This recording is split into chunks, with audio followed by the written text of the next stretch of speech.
Ingeniera Maru Vanegas es ingeniera industrial de la Universidad Nacional Experimental del Táchira, magíster en literatura latinoamericana y del Caribe. Actualmente está haciendo el doctorado en letras en Mérida. Y bueno, sobre todo Amaru es muy conocida porque es una destacada poeta de Venezuela que ha ganado unos premios en varios países, en Colombia, España y creo que en México también, ¿no? Por ahí, no, bien. Colombia, España fundamentalmente, y ya tiene varios libros publicados. Entonces, se ha dedicado en los últimos años a la creación poética y especialmente acá en la región tiene una fundación cultural llamada Púrpura Poesía que ha jugado, bueno, un papel muy importante en lo que es la promoción de la lectura y la creación literaria. Tiene su librería también y sus tertulias poéticas y sus talleres de creación. Sí, ahí estamos. Entonces, bueno, sin más preámbulo, vamos a darle la palabra a Maru. Y bueno, a Maru, bienvenida. Gracias, muchas gracias. Hola, un saludo para todos.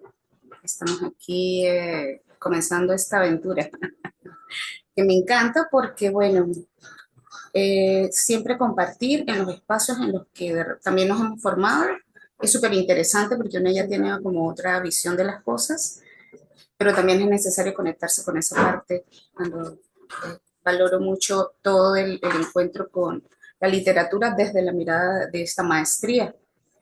Incluso gran parte de muchas de las cosas que luego me permitieron amplificar mis temas de escritura nacieron de aquí, nacieron de la maestría, de esa mirada que va más allá de solo una lectura recreativa y cómo profundizar en varios temas que tienen que ver con la literatura, pero en muchas disciplinas nos ayuda también a condensar y a darle mayor riqueza a lo que escribimos, a lo que investigamos, a lo que respiramos en estas áreas. Yo les voy a compartir un proyecto del que es lo que estamos desarrollando ahorita en la Escuela de Escritores de la Fundación Cultural Púrpura y es cómo escribir desde cero, en este caso miniaturas literarias, que yo le llamo a eso, a todo lo que es la literatura breve, donde también viene expresada la minificción, el minicuento, microrelato, la poesía breve, sobre todo en Occidente, aunque en algún momento vamos a tocar algunas aristas de Oriente, solo como para ejemplificar, pero la idea es que desde esta mirada de reflexión en lecturas que van a la teoría y la crítica, logremos también consumir ese tipo de experiencias para alimentar lo que escribimos. Si bien pues el género de lo micro ya se viene trabajando desde hace mucho tiempo, incluso en la historia tiene sus antecedentes, antes de Grecia incluso, es hasta el siglo XX que se fortalece como un género que de alguna manera los críticos y teóricos literarios han consolidado como eso, como un género propio. Incluso la gran crítica literaria y teórica, Violeta Rojo, que lamentablemente pues perdimos hace muy poco tiempo, ella le llamaba a este género el desgénero, o lo que está desgenerado, ¿sí? En una dualidad del significado de esto. Para comenzar en este camino, vamos a tener este papel de trabajo que creo que Raúl lo pudo compartir por el chat de Zoom y que ustedes me van a acompañar, ¿sí? Porque la idea es que vayamos reflexionando en torno a todo lo que está aquí plasmado y que vayamos complementando también las experiencias que ustedes han tenido. Imagino que algunos de ustedes serán escritores, o también o les ha gustado ese proyecto de escritura o se han acercado no solo desde la crítica, sino también desde el hacer, del escribir o desde el arte también, sí, esto tiene esa validez y es esa la idea, que podamos como integrar, engranar y bueno, disfrutar este proceso como tal.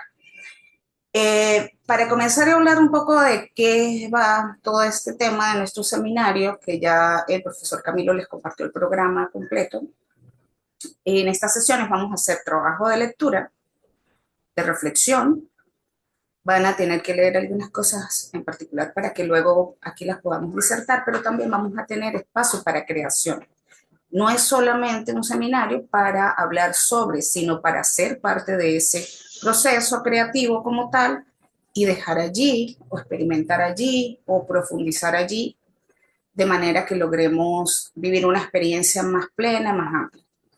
Y a mí me gusta siempre comenzar por esta partecita aquí, que como que es la literatura y cómo pensarla, pero desde la mirada de ciertos autores. En este caso, pues la idea, aun cuando siempre también vamos a tocar algunos autores universales, los clásicos innegablemente, o las tradiciones, también vamos a enfocarnos en literatura latinoamericana y del Caribe y cómo el movimiento de la literatura mínima o de las miniaturas literarias se va llevando acá. Por eso les hablaba, por ejemplo, de Violeta Rojo, que es completamente necesaria para comprender cómo ha sido la evolución desde el siglo XX hasta acá para que el género tomara la fuerza que tiene ahora. Sin embargo, pues quiero empezar con una definición que aportaba Marguerite Yourcenar como, o sea, como era su forma de ver el proceso de escritura. Y para eso está arte poética que dice, escribir requiere del tempus y de la cadencia de amasar el pan y de la destreza del mecánico para el ajuste. Eh, Les quiero leer esta autora y quiero que de alguna manera los que no la conocen, con lo que volquemos el foco hacia ella. Una de sus obras más conocidas es Memorias de Adriano, y a mí lo que me encanta de Marguerite Yourcenar, lo que me parece extraordinario, es que ella bebe de las tradiciones de la historia, de una investigación muy rigurosa para profundizar en los hechos que luego va a hacer literatura, y toma una figura muy importante que es el emperador Adriano para darle voz. O sea, ella habla desde los ojos de Adriano, luego de haber hecho una investigación de muchos años, de mucha profundidad, de mucho rigor, porque Marguerite Yourcenar para ella lo más importante es la arquitectura y cómo todas las formas se integran y casi que les calzan a las personas como un guante muy delicado y estilizado, porque la necesidad de contar no solamente se va en mostrar algo con las prisas que a veces tenemos, bueno, y más en esta inmediatez de la modernidad, con estas prisas, queremos, bueno, yo acabo de escribir 5 poemas hace 5 segundos y bueno, ya soy poeta, o algo por el estilo. Suele pasar y bueno, es un ejercicio que a lo mejor pueda llevar a algún lugar, pero autoras como Marguerite Yourcenar vieron el proceso de escritura, también por la época, evidentemente, como algo de completa profundidad, completa, compromiso, rigor, sin que eso significase como coartar la creatividad. Al contrario, al investigar, al profundizar, hacemos que el hecho que vamos a narrar o que vamos a poetizar lo convirtamos como en algo muy propio, y luego cuando ya se convierte en un hecho orgánico en nuestras mentes, en nuestra psique, en nuestros procesos, ya podemos a partir de eso crear, ¿sí? Hay muchas formas de hacerlo y cada quien tiene su método, pero a mí me gustaría como que con Marguerite Yourcenar tomemos ciertos focos, porque además hay un libro de ella que va a ser fundamental para este seminario que se llama Fuegos. Es un libro donde ella, como hizo con Memorias de Adriano, toma personajes tanto de la mítica griega como de la historia y les da un discurso, son pequeños monólogos, primero pequeños rostros que nos hablan a través de la voz literaria de Marguerite Yourcenar, pero que ella ha de alguna manera aterrizado como una vocera, como una especie de sacerdotisa. Los aterriza, les da su voz. Este libro no solamente tiene esa particularidad, estos rostros de personajes literarios eh, o históricos, sino que los acompaña, de hecho no los acompaña, abre el libro con pequeños fragmentos de textos que son a lo que le vamos a poner el ojo sobre todo, que son epigramas. Luego vamos a ir hablando de qué son los epigramas, cómo funcionan, cómo los vamos a aprovechar, pero en este libro en particular que me parece extraordinario en la medida en la que ella toma un hecho personal que es el duelo de una separación amorosa con una persona con la que vivió muchísimos años y esa rasgadura la convierte en literatura, pero no lo hace como de repente lo harían los surrealistas en su momento, que es cualquier cosa que pasa en este momento lo aterrizo y ya eso es literatura, sino que ella se dio a la tarea de ese proceso doloroso, complejo, emocional, lograr eso que es tan suyo, tan que la determinan todos los sentidos de su vida, cómo logra que se convierta en literatura de una manera tan universal que hoy día cualquiera que lea Fuegos y lea esos epigramas se va a sentir completamente representado en lo que son las emociones propias. Entonces, bueno, este libro se los voy a compartir también dentro de la bibliografía, creo que no lo coloqué en la bibliografía del programa, pero quería como que la conocieran un poquito los que no la conocen. Me gustaría saber quién de ustedes la conoce para que me cuente cuál ha sido la experiencia con Marguerite Yourcenar.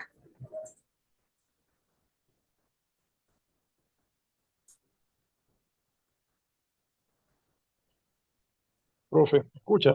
Sí, Sí, hola. bueno, una de las experiencias, ¿qué tal? ¿Cómo está, profe? Muchísimas gracias por estas clases.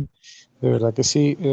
Ella, o sea, para mí es una autora fundamental, porque precisamente en Memorias de Adriano, eh, una, una de las formas fundamentales en que se ha venido entendiendo la literatura, y cuando digo fundamentales no porque crea que esté acertado o no, es que, bueno, el escritor hombre crea un narrador hombre y la escritura mujer narra a través de la voz de una mujer. En el caso de Marguerite Yourcenar, no solamente se rompe esa barrera y es una mujer narrando desde la óptica de un hombre, no desapareciendo del todo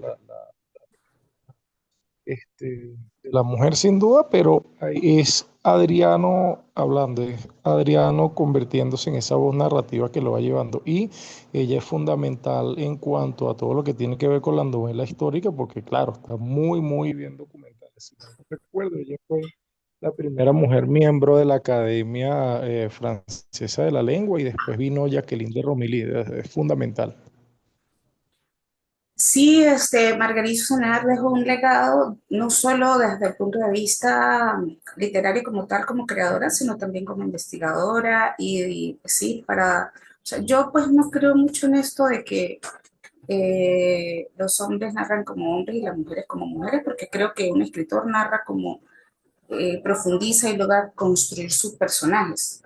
Sí, pero me parece muy valioso el hecho de lo que dices de la parte histórica, porque nos da como una amplitud, es como mirar a una época, es como que tuviésemos la posibilidad de abrir una ventana, respirar una época, porque de eso se trata la composición que ella logra hacer, no solamente, bueno, voy a recoger datos impersonales y voy a escribir sobre eso, sino que ella de alguna manera empieza a experimentar en la evolución de un personaje que va a sentir cosas y que las va a transmitir también.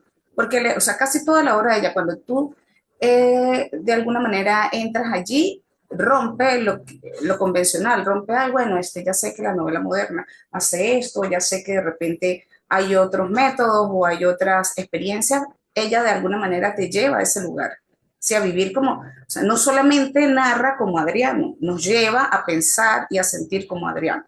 En este libro también tenemos los cuentos orientales, que son una belleza y además como creo que una de las miradas puestas sobre Oriente, desde Occidente más respetuosas que he podido percibir en la literatura.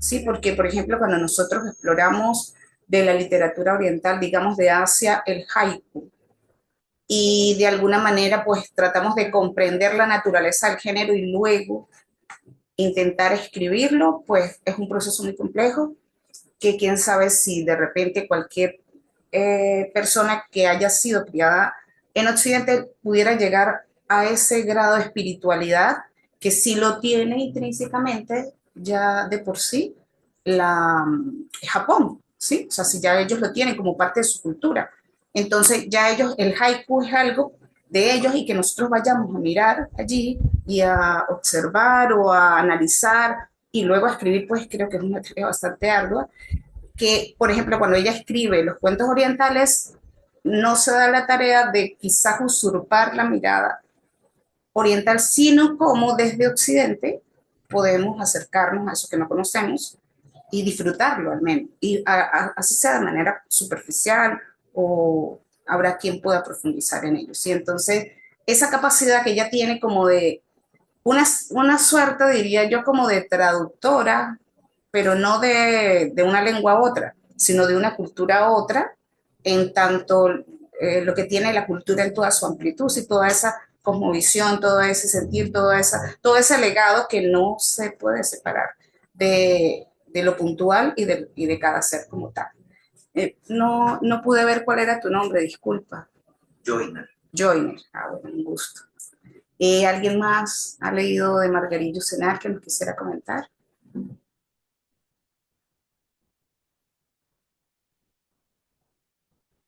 Bueno, sí, ¿no? Podemos seguir con el papel de trabajo y ahora quiero que me ayuden a leer ustedes para que vayamos haciendo esto como más participativo. No me gusta estar en un diálogo no, en un monólogo. Prefiero que conversemos entre todos. Y bueno, aquí lo que traje fue como varias miradas, ¿sí? De artes poéticas muy cortitas, que es cómo escribe cada quien o cómo ve el proceso de escritura o la literatura. Laura, ¿me puedes leer? Puede ser el de Hemingway y después cada uno, si me ayudan desde allá para escucharles la voz, sería genial. Ernest Hemingway, Estados Unidos. Escribir es fácil. Todo lo que tienes que hacer es sentarte frente a una máquina de escribir y abrir una ventana. Okay. Escribir es fácil, todo lo que tienes que hacer es sentarte frente a una máquina de escribir y abrir una vena. Abrir una vena, o sea, nada más y nada menos me está diciendo que dejemos todo allí. O sea, abrir una vena es entregar la vida por el arte que vas a construir y que vas a profundizar y que vas a vivir. Vas a prestar tu cuerpo, tu mente, tu psique, todo, porque cuando estamos en los procesos creativos estamos tocando una sensibilidad muy especial del ser. O sea, el ser ante la escritura es imposible que sea falso.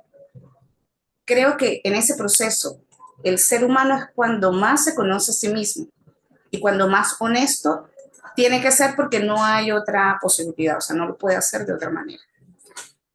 Así que él nos dice esto, o sea, dejar el todo allí, abrir, algo muy fácil, abrir una vena. Luego tenemos a Alejandra Pizarnik, poeta argentina, y yo siempre me detengo en ella porque por lo general se dice que es una de las poetas suicidas del siglo XX y yo difiero de eso porque no creo que ella estuviese pensando cuando vivía y escribía que iba a ser una de las poetas suicidas del siglo XX. Entonces ese tipo de etiquetas creo que resultan un poco odiosas a veces y los críticos literarios solemos caer en ello. Entonces, este seminario a mí me gusta mucho porque es como desmontar un poco esa mirada del que todo parece entenderlo, pero ¿qué pasa cuando vamos nosotros a tener la pluma en la mano y vamos a ir allí? O sea, ¿qué piensan los escritores y cómo lo hacen, cómo viven sus procesos? Esa es la idea que nos podamos meter aquí. Y ella dice que escribir un poema es reparar la herida fundamental, la desgarradura, porque todos estamos heridos. ¿Quién puede desmentir esto? Si cuando nosotros en este momento vemos de repente una crónica roja cuando dice mujer asesina a sus 2 hijos y a su marido por venganza porque le fue infiel. Y todo el mundo, madre mía, qué terrible. Eso ya se había plasmado en Medea. Y estamos a cuántos años de distancia de esa historia, de eso, o sea, que a mí siempre me sorprende conseguirnos con todo eso en nuestro cotidiano. Esa herida fundamental, ¿quién iba a hablar? Alguien, disculpa. En este caso, ¿cómo va la afirmación de Pessoa en una de sus... Yo me identifico con eso que dice Alejandra. Ok. Dime, porfa. No, bueno, que me identifico con esto que dice escribir un poema es reparar la herida fundamental, la desgarradura, porque todos estamos heridos. Ajá. Siento que por lo menos en mi caso, yo alquimizo los dolores, no solamente los demonios, los fantasmas, también los dolores, lo que me duele, lo que me perturba a través de la escritura. Ok. Y Es eso un me proceso como sana. escritora, ok. En tu caso es sanador, pero yo creo que este principio no tiene que ver con el hecho de que, o sea, de que puedas curar o no, porque de hecho hay uno de los poemas donde ella habla como que la poesía es terapia. El hecho de esta herida o esta desgarradura que ella plantea de lo fundamental, yo siento que viene de algo más profundo. Cuando nosotros nacemos, ¿desde dónde nacemos? Desde un vientre, Desde una desgarradura. desde un útero, sí, Una desgarradura, esa es la herida fundamental. Y vamos a la muerte como a través de otra herida. La muerte es otra. exacto. Entonces es como un umbral desde donde nosotros, no, algo nos escupe a este mundo a través de una herida abierta que sangra, es que ni siquiera es metafórico, en este caso es completamente literal. Y Salimos de un túnel y entramos a otro. somos eso, somos herida desde que nacemos. Nuriel está pidiendo la ¿Quién? Nuriel. Ah, por favor. No me entiendo mucho con esto, pero ustedes me van diciendo. Gracias. Buenos días. Buenos días, hola. Un gusto. Hay algo particular digamos que de la poesía de Alejandra Pizarnik, y es que ella tiende a ser, como lo decía usted, además de muy literal, de utilizar mecanismos como este, donde te pone un poquito a pensar. Eh, Porque si lo leemos a primera vista, se puede entender lo que decía la compañera hace un momento, que ella utilizaba la escritura como para, digamos que superar esas heridas que se pueden sentir en vida, pero la percepción que usted tuvo del poema me parece más acertada. Ella habla de una herida fundamental, de una génesis que va más allá de las heridas que podemos tener en la vida. Entonces, entender este punto de partida de la poesía de Alejandra Pizarnik es bastante interesante. Y bueno, recalcando lo que usted comentó al principio sobre que ella tenía una etiqueta bastante fuerte como la poeta suicida. Yo he escuchado de ella que la llaman la poeta maldita, ¿no? Y que es una etiqueta que siento que no va con ella, pero siento que también se la colocaron por esa estructura narrativa que ella lleva tan densa que no todas las personas pueden entender. Entonces, muy interesante hablar de esta poeta que he tenido la oportunidad de leer. Bien, Alejandra Pizarro habló siempre sobre la noche, la soledad y la muerte en muchas ocasiones, porque era lo que la abismaba de alguna manera, era como su experiencia de vida volcada a lo cotidiano. ¿Y cómo hace ella? Toma todo eso que pareciera un desastre y lo convierte en poemas terriblemente dolorosos de belleza, ¿sí?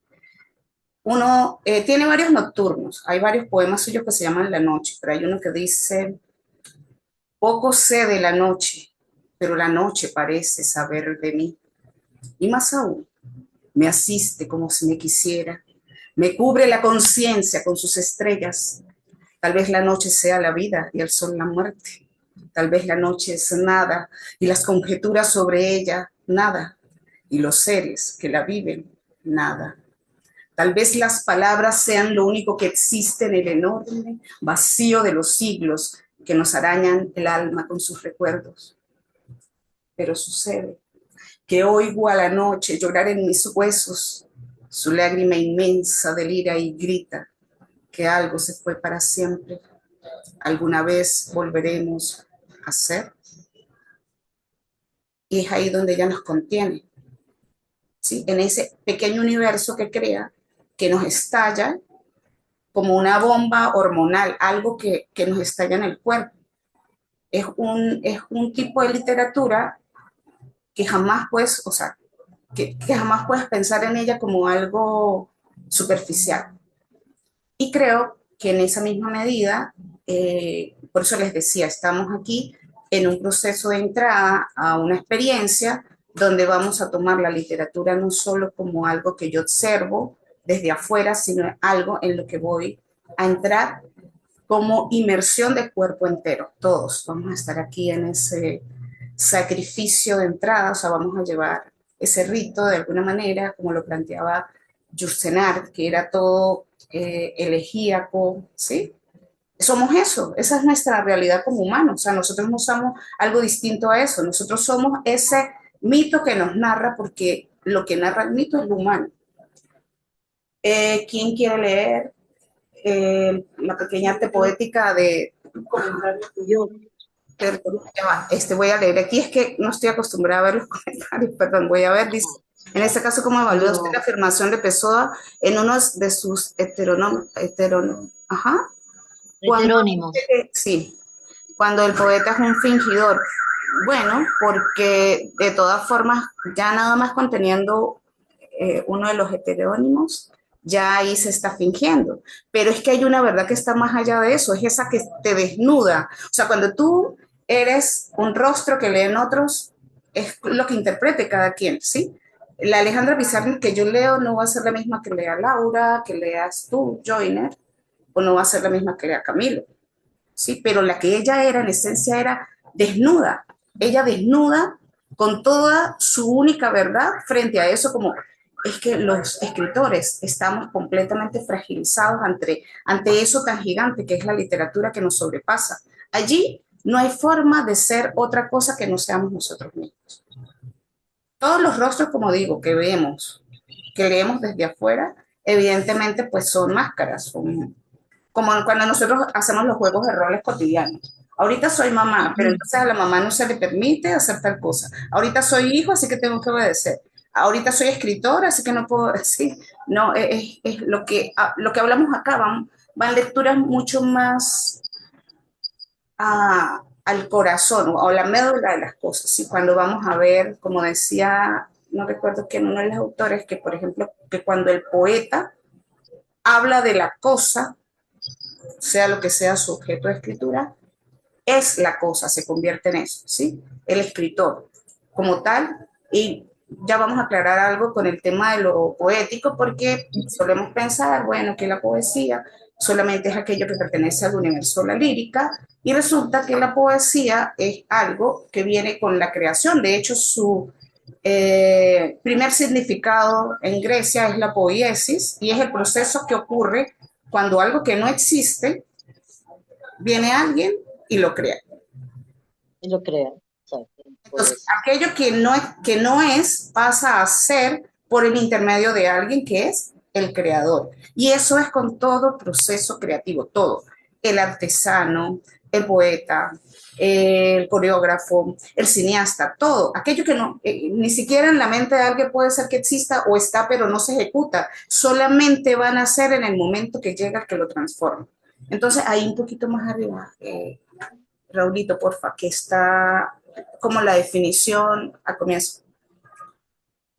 Sí, por etimología, poiesis, que es lo poético, es una raíz griega que significa hacer, creación o producción.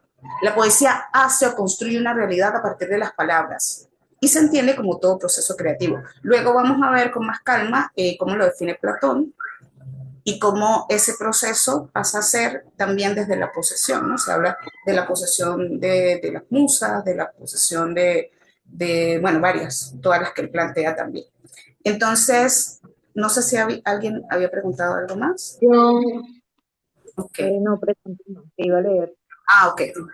Bueno, tienes que romper el corazón hasta que se abra. Qué bello eso de Rumi, gracias por compartirlo. Bien, ahora, ¿quién quería leer? Yo, Bueno, por favor. desde Jorge Luis Borges. Sí, por favor. Ok. La literatura no es otra cosa que un sueño dirigido. Caramba. ¿Cuánto de nosotros quería tener la posibilidad de entrar al sueño y organizarlo como a uno más le convenga? Hay gente que lo ha logrado. Sí, hay mucha gente que lo ha logrado con meditación, con una cantidad de técnicas. Pero A esto que a mí me encanta de Borges, por ejemplo, cuando él hace sus prólogos, que todo el mundo espera, como es todo erudito, que va a ser una cosa rocambolesca de 20 páginas que son más grandes que el texto que va a prologar. Y él no, él hace una cosa, va a donde va. El ojo puesto, o sea, la bala, donde pone el ojo pone la bala, con textos que van siempre a ser muy comprensibles y que nos van a tocar desde la honestidad, ¿sí? Entonces, cuando él habla del sueño dirigido, recuerdo la interpretación de los sueños, por ejemplo, de Freud, ¿sí? Cuando, claro, que a veces se tiende a confundir con las revistas de los kioscos, que dice, cuando usted se sueña que se le cayeron los dientes, va a pasar algo que no recuerdo qué es lo que dice. Exacto, Eso es eso muerte, supuestamente. exacto, Bene, pero entonces todo eso tan complejo que quiso de alguna manera como estudiar Freud se convirtió en algo tan reduccionista como eso, pero bueno, no estoy diciendo que el estudio de los sueños haya nacido con Freud.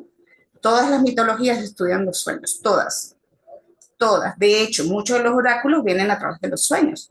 Y es como el cómo conocer cada cultura desde su origen del sueño, todo eso que sueña allí. Pero sí quiero rescatar del psicoanálisis algo, no tanto de Freud ya en este caso, sino de Jung, porque hay algo que él dice que me encanta, que dice que el sueño es como una obra de teatro, ¿sí? Donde el dramaturgo, el texto dramatúrgico, el director, los personajes, el público, el escenario, todo, todo, todo, todo es la representación del que sueña.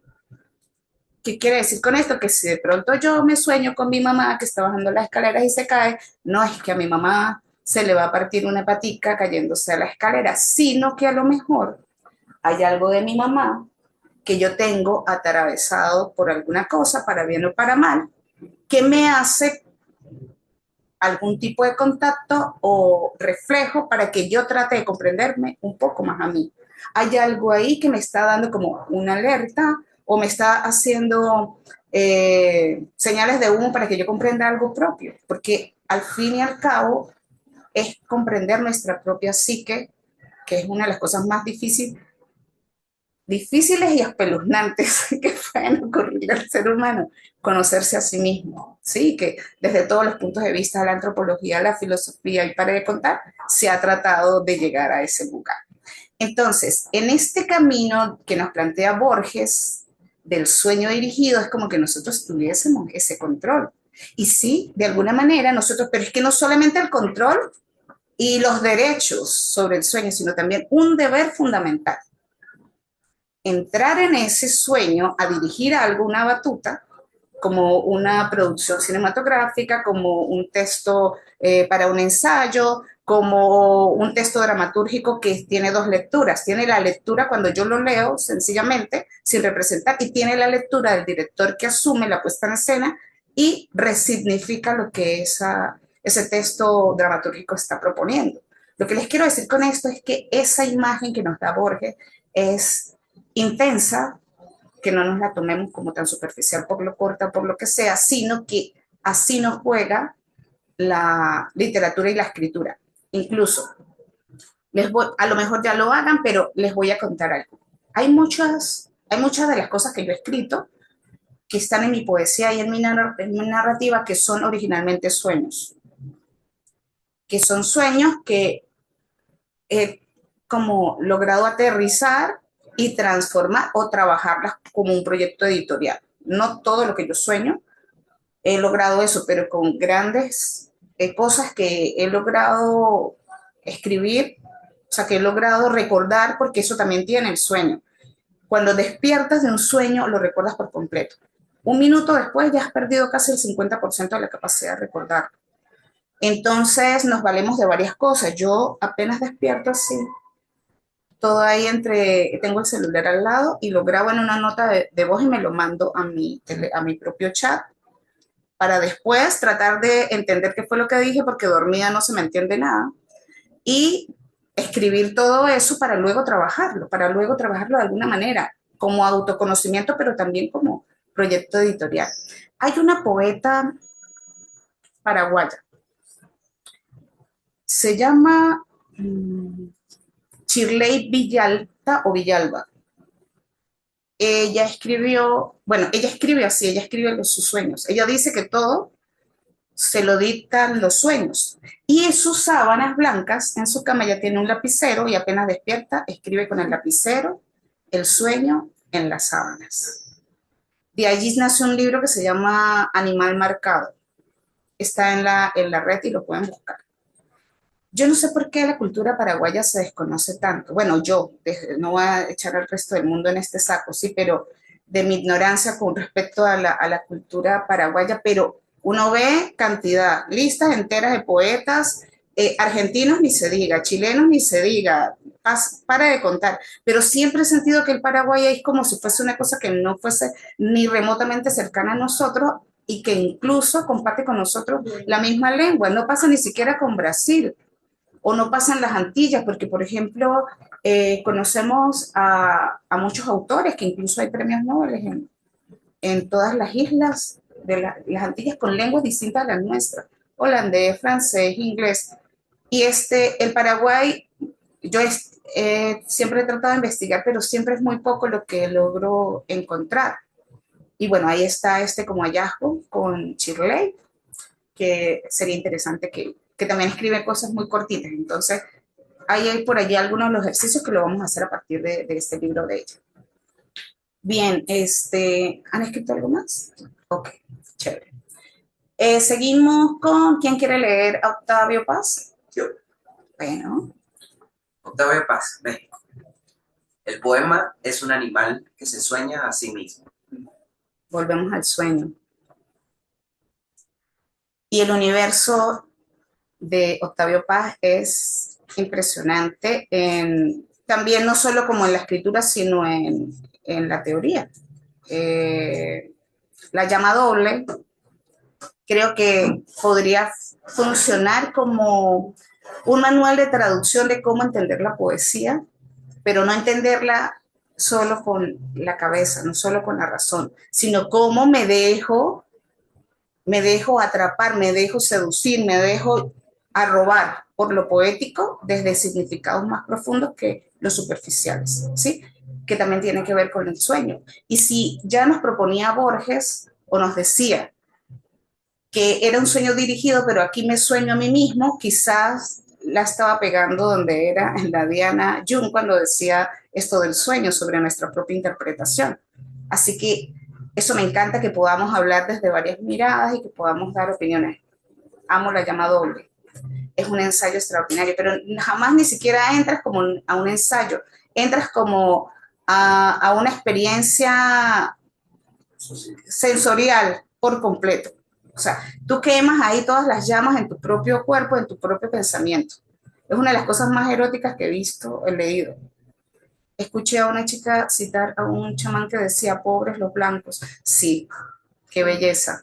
Solo sueñan con ellos mismos. Saben que para lo del doctorado de literatura teníamos a una profesora que acaba de morir hace como un mes, ¿no? La profesora Lai. Ay, madre mía, ¿por qué se nos está yendo la gente tan bella y valiosa? Qué tristeza. Bueno, lo que decía, en ese seminario estábamos viendo el tema de las periferias, ¿sí? Cómo escribir desde las periferias, o cómo entender, o cómo entrar, o cómo salir de ello. Y para ese seminario estuve investigando sobre lo chamánico y esa conexión con, o sea, cómo desdoblarse de alguna manera a la forma de hablar desde otras dimensiones en unos estudios que hace la antropóloga Antonella Faghetti.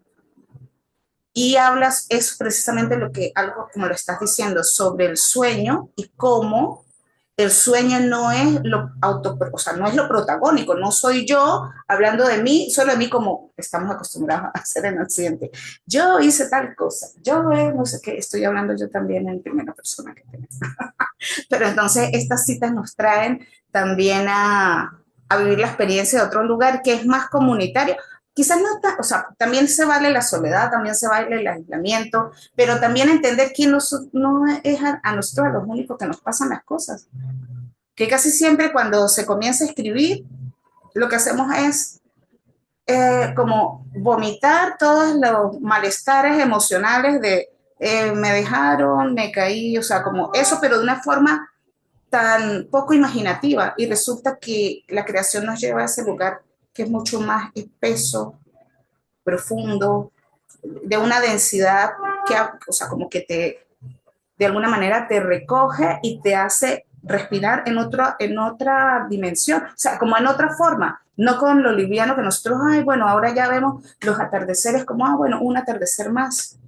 Y no lo digo, yo nunca digo, la gente hace esta cosa, yo también lo hago. O sea, estamos corriendo, ay, me están llamando, no puedo quedarme a ver la luna llena que salió. O sea, la escritura nos lleva a ese lugar otra vez, a un proceso de extrañamiento donde somos capaces de asombrarnos por lo cotidiano incluso. Y qué valioso que eso sea así. Por eso leer poesía nos lleva a un lugar distinto, porque o sea, es como que nos sensibiliza de una forma que nos ponemos a vivir en otra frecuencia completamente y nos damos el permiso de respirar de otra manera, de suspirar así como que, madre mía, dijo, eso lo escribió por mí, me estaba espiando. Pues no, pues no era por mí, era porque el mundo es así, porque somos así, los humanos somos así. Entonces, qué rico poder ver las cosas desde el arte y desde los demás que ven el arte y no quieren traducir o aterrizar, ¿no? Vamos con Elisa Mujica. Ajá. Escuché, ajá, eso es lo que estábamos hablando de los sueños. Luego él dice que no en todo poema hay poesía, que la poesía no está únicamente en el poema. Es cierto por completo porque incluso en los procesos diarios de nuestra vida estamos inmersos en poesía. Y lo vamos a ver cuando veamos las figuras retóricas, que todo, o sea, que obviamente es una cosa que nos enseñaron en primaria, pero que aquí vamos a profundizar un poquito más, y como hay muchísimas cosas que nosotros las vivimos a través de lo poético y de las imágenes poéticas y de las figuras retóricas y desde las figuras literarias y desde procesos que son más como experienciales que nos dieran una guía de pasos de cómo hacer la vida, ¿sí?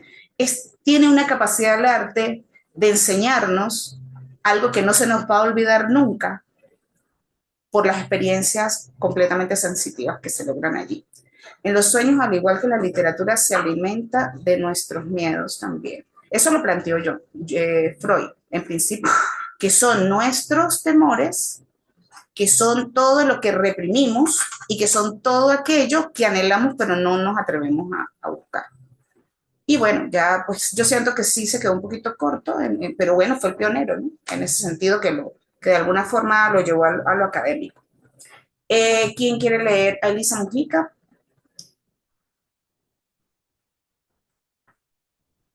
Yo la leo, Alejandra. Hola. Hola. Elisa Mujica, de Colombia. La literatura es la casa donde habitan los recuerdos. Bien. Esto es siempre así. Es como volver al lugar donde nos sentimos seguros también. La literatura también puede hacerlo. ¿No les ha pasado que una vez tiene un libro X, de repente y uno dice, ¡ah! Este libro lo escribieron solamente con el objeto de que yo lo leyera alguna vez en la vida y lo atesoras, y por eso se habla del libro de cabecera. Es algo que tú has leído miles de veces, o como que ves una película y te pasa lo mismo, sí, o ves una obra de teatro y dices, ¡ah! Y te sientes avergonzado, pues, mira, todos me van a descubrir, pero resulta que ahí es el lugar, ese es el lugar donde de alguna manera, o sea, nuestra casa, pero no digamos la casa de las paredes, o sea, es la casa que nos constituye. Es como eso que nace en esa gran herida abierta que es el nacimiento y de alguna manera nos hace respirar un poquito mejor, ¿sí? Y sí, para muchos lo es. Y aquí apoyo lo que decía, creo que era María, que decía que ella lograba sanar a través de la literatura. Y es que eso es la literatura, o sea, sanar para volverse a ir y bueno, ese es el mundo. Nunca nos quedamos en un solo lugar, nunca vivimos solamente a todo dolor, nunca vivimos solamente a todo placer, aunque el umbral del placer y el dolor se puedan confundir. Pero es esa experiencia, ¿sí?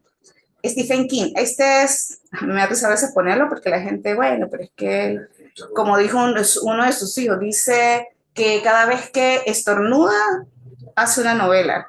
Entonces, hay mucha discusión sobre que si es un buen escritor o no lo es, y que jamás se podría llevar el premio Nobel de Literatura, porque entonces que comercializó el hecho de la escritura, taca, taca, taca. Bueno, pues sí, puede ser una visión, pero también él quizás como que se tomó todo muy en serio, que esa era su vida, ser escritor como Woody Allen, que no sé cuántas películas saca al año, como 2 películas al año, y uno dice, madre mía, esta gente qué hace. Ellos no hacen otra cosa sino estar metidos en el cine, en una máquina de escribir o algo. Bueno, hay gente que desde otras artes también lo hace. Quizá Picasso también lo vivía así, o quizá, qué sé yo, o sea, cada quien tiene su dimensión, pero a mí me gustó esto que plantea porque vamos a ingresar en otro momento importante de nuestro taller, que dice, si quieres ser escritor, debes hacer 2 cosas por encima de todo, leer mucho y escribir mucho. No hay forma de evitar esas 2 cosas y no hay atajos. Hay algo que cuando estábamos en la maestría precisamente circulaba entre los maestrantes y decía, no sé qué profesor, pero alguna corte anterior a la mía, que decía que la literatura o escribir o todo eso se trataba más de nalgas que de cabeza. No sé quién era, pero bueno, eso siempre ha estado por ahí en los rumores. Ah, ok. Ah, era de Cabrujas. ¿Sí? Ah, bueno, no, ese no la tenía registrado, pero siempre recordé que era eso, que era un asunto, o sea, escribir es un asunto, sí, allá Milenaza, dice que Cabrujas, que es un asunto más de nalgas que de cabeza. Y es verdad, o sea, nosotros, hay un meme por ahí que no me gusta, que no lo traje, pero era un chico implorando a los cielos, por favor, yo quiero ser escritor. Y entonces le tiran un lápiz y lo mira y sigue mirando a los cielos. Por favor, yo necesito ser escritor. Le tiran un cuaderno y lo mira y vuelve a la súplica. Entonces viene ya, sostiene a este señor y dice, bueno, te estoy dando todo para que seas escritor. Lo agarra, lo sienta a la fuerza, le agarra la mano, le empuja el lápiz y lo aterriza así como que no te puedes mover hasta que no escribas algo. O sea, tienes que escribir. Tienes que escribir y tienes que escribir tanto que vas a necesitar desechar gran parte de eso que escribes porque no va a servir. De eso se trata. Y ni siquiera es porque uno diga ensayo y error y bueno, yo voy madurando con el tiempo y con las lecturas sí, pero también se necesita porque es que son procesos que son de esa forma. O sea, nosotros vivimos así. Hay cosas que descartamos, que en algún momento sentimos que es lo más importante que iba a ser en nuestra vida hasta ahora y luego nos damos cuenta que no era así y lo desecho. Así es la escritura, así. Así que no es válido, o bueno, yo no comprendo cuando los autores jóvenes comienzan con el cuento de que yo no voy a leer otros autores porque contaminan mi propio estilo. O sea, ya va. Yo creo que eso es pereza, honestamente, no lo veo de otra forma. No lo veo de otra forma. Entonces sí creo que es trabajo, y en por eso traje a Stephen King, porque yo dije, él se lo tomó en serio, tanto así como que se volvió como un capitalista salvaje de la literatura. Si es buena o malo no lo sé, pero al menos eso le puedo rescatar. Pedro Gracés hablaba de las horas culo. Mira, que eso sí no lo sabía tampoco. Hay que tener las nalgas en el asiento y no en los cócteles. Siempre pienso que los escritores que no escriben, Monterroso, Leopoldo, sus trabajos. Bueno, muy bien. Me encanta porque ya conocen a varios de los autores que tienen que ver con la minificción también, como Monterroso, ¿no? También pasar horas frente a la amenaza. Ay, sí, eso es tenaz. Pero hay muchas cosas de transformar eso. Y de eso también vamos en el taller, para tratar al menos de vencer un poquito de eso. No vamos a estar haciendo siempre lo mismo. O sea, bueno, es que sí, es que yo hago tal cosa, tenemos que romper las rutinas para podernos alimentar de cosas creativas.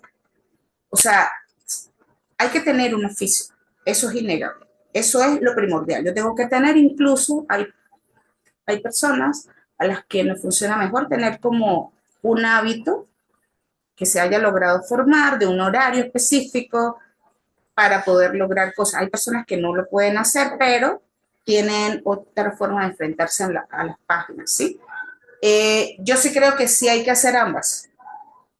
Una parte como de casi que obligarte, siéntate, harías algo, pero también que esas horas no se vayan en la culpa, no me ha salido nada que sea importante, he perdido mi tiempo en la vida en esto. Bueno, eso tenemos que asumirlo, o sea, quien va a estar en este camino empezando, que quizás no podemos pretender de buenas a primeras a que vamos a vivir de la literatura, con lo cual tenemos que trabajar en otras cosas, dedicarnos a la literatura, pero hay trucos de todas las formas posibles. A ver, yo el celular casi no lo utilizo para hablar por teléfono porque no me gusta hablar ni por llamadas ni nada de esas cosas.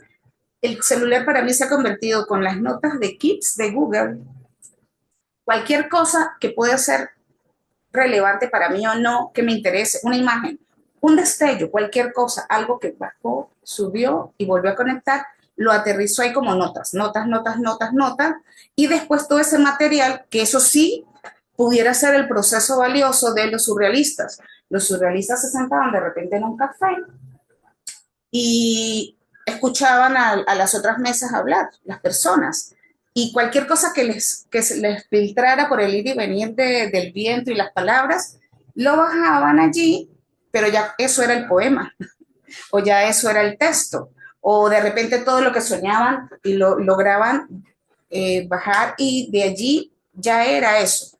Resulta que Dylan Thomas nos dice en su manifiesto poético que, y bueno, yo a él le doy la razón, como les digo, cada quien tiene su proceso, sí, pero quizá nos vale equilibrar también eso que pudiera ser inspiración con otra cosa que se llama la razón y que filtra por ahí de alguna manera un proceso que pasa por el intelecto. Es decir, si yo tomo todas estas cosas, que en mi caso lo hago, ¿sí? De hecho, les cuento, en pandemia, como todo el mundo andaba angustiado porque no podía salir de sus casas y todo lo demás, y yo descubrí que yo era la bicha rara porque yo era feliz haciendo eso, estar encerrada en mi casa sin hablar con nadie. Y yo, y para mí la vida no ha cambiado. Estoy leyendo, escribiendo y viviendo mis cosas en solitario y todo el mundo estaba mal. Bueno, yo dije, como ya no hay tanta gente en la calle, salí a andar en bicicleta. Y iba con el teléfono, los audífonos, iba todo lo que veía, lo iba registrando, dictándole con el dictado de voz, le dicté un libro completo a las notas y luego, claro, lo trabajé y eso, pero todo el proceso en bruto de ese libro fue todas las notas de cuando yo iba andando en bicicleta. Todo lo que veía. Había una señora, una de las imágenes más impactantes, que era una señora que estaba una viejita, estaba en una casa, sentada en una silla de ruedas y la puerta principal estaba abierta, pero había una reja. Y el sol venía de aquella dirección, entonces, y tenía el tapabocas, estaba dentro de su casa y tenía el tapabocas puesto, y entonces la luz le filtra de frente, con lo cual las rejas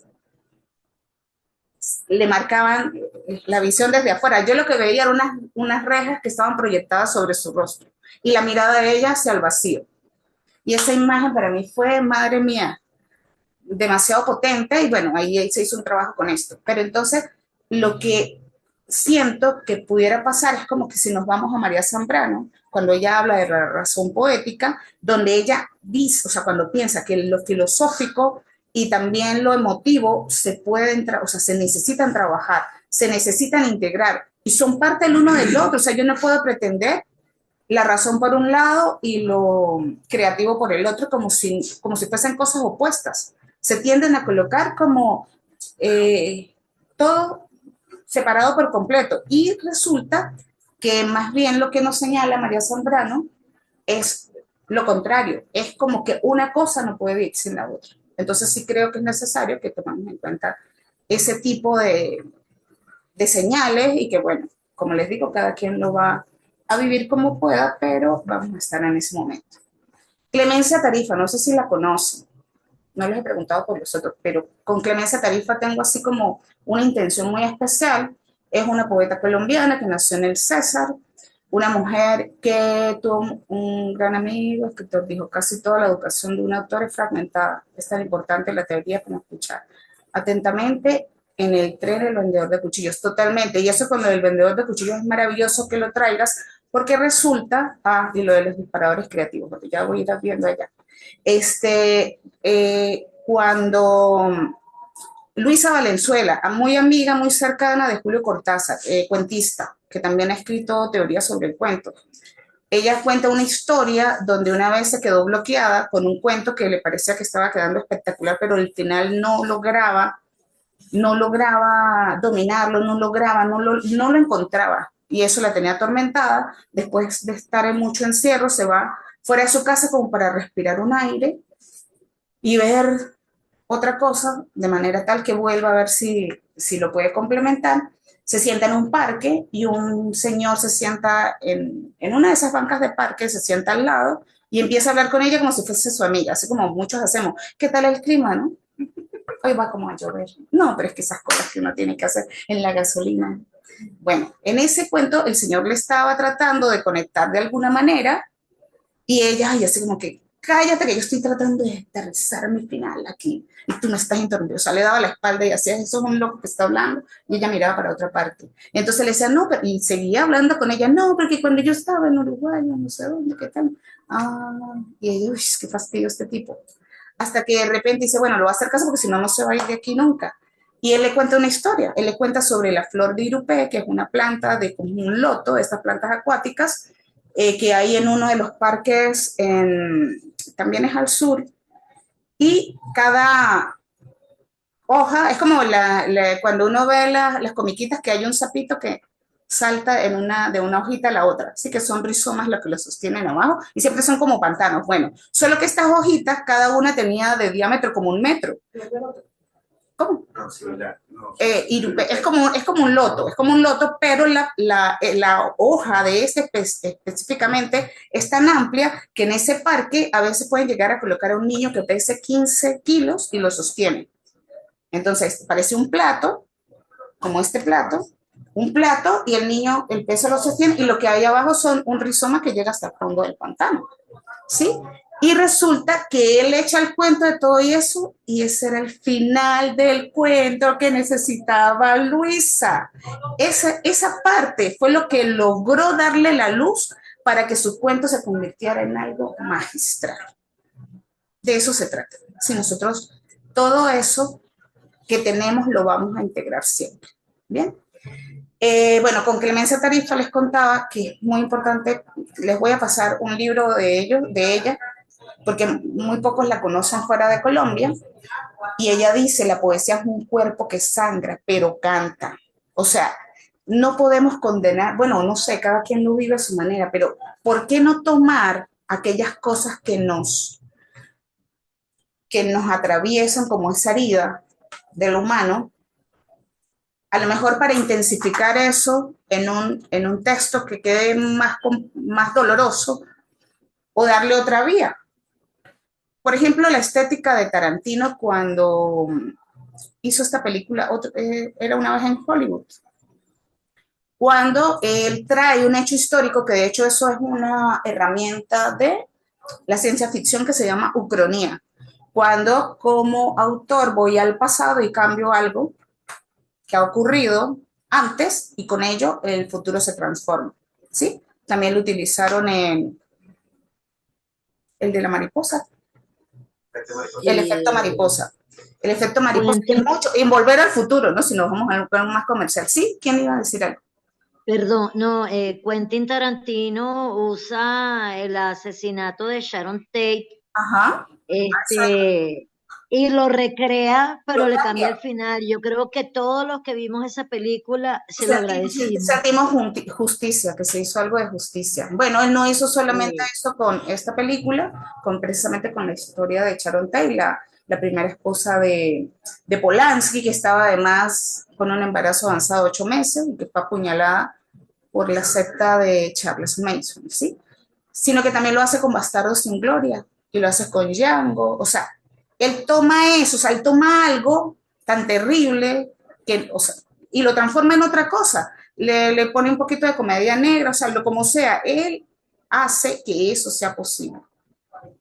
Nosotros podemos hacerlo, o sea, no quizás con los mismos recursos de él, pero nosotros podemos apropiarnos de toda nuestra propia historia para bien o para mal, lo más terrible, lo más denso, lo más espantoso, y hacer algo con eso, ¿sí? Entonces, eso hizo Clemencia Tarifa. Clemencia Tarifa es, ¿me dejas así? ¿No? Era una niña muy pobre, vivía sola con su mamá, que estaban en condición prácticamente de miseria en un rancho, pero era una niña muy creativa, sufría epilepsia y siempre tenía muchos de estos trances que les dan a los epilépticos, unas convulsiones, y se golpeaba la cabeza y el cuerpo, pero la mamá no la podía ni siquiera comprar las medicinas ni nada de eso. Pero ella siempre fue como muy etérea. Y entonces ella era como que veía cosas y las traía, y empezó a escribir con un grupo de amigos siendo adolescente, porque le encantaba leer, le encantaba escribir, y entonces todo, pero era siempre como, según la gente que la conoce, porque varios de mis amigos la conocen, de los escritores colombianos, la conocieron, ella murió hace como 15 años, creo. Y resulta que lo que escribía era como tan, en todo eso que ella le pasaba, escribía con una forma sublime, como que nada de eso que pasara alrededor terminara por callarla o por someterla. O sea, a pesar de todo eso, a pesar del drama real, familiar, social, todo lo que ella vivía, ella escribió cosas que trascendieron y que de alguna manera hasta ahora están siendo como un poquito reconocidas en Colombia. Hay uno, no me acuerdo de todos los poemas, pero hay uno que dice, ay, se me fue. Bueno, ahorita cuando me acuerdo se me fue. Igual les voy a compartir uno de sus libros, que tiene una selección bastante bien cuidada de Editorial El Exilio en Colombia y que creo que es importante. Una se llama Cuartel, hay otra, lo que pasa es que hicieron como antologías, entonces hay una que se llama, el nombre como tal me acuerdo ahorita es de Cuartel, pero yo tengo casi todo lo de ella en digital, escaneado, fíjate que lo escaneé yo, pero ustedes no me van a acusar, ¿verdad? Porque es que creo que merece la pena darla a conocer, ¿sí? Pero uno de sus libros es Cuartel. Y Rafael Cadenas, he hablado con el lenguaje de los vencidos. Esto lo dice en su poema Derrota. Como desde esa mirada, ¿no? Y vemos que, ¿cuáles son los poemas más conocidos de Cadenas de sus inicios? Fracaso, Derrota. Y La Isla, bueno, hay varios, ¿no? Pero yo quiero que veamos este poema, su ars poética. ¿Y quién me ayuda a leerlo, por favor?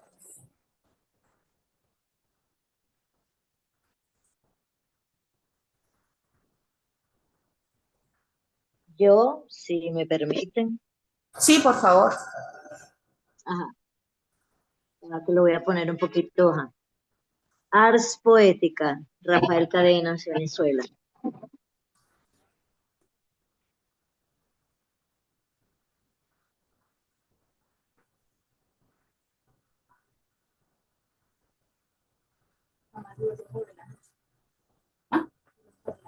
Ajá. El ojo de la noche es otro de Ni Clemencia. añadir brillos a lo que es. Ay, perdona, no se escuchó sino hasta ahorita.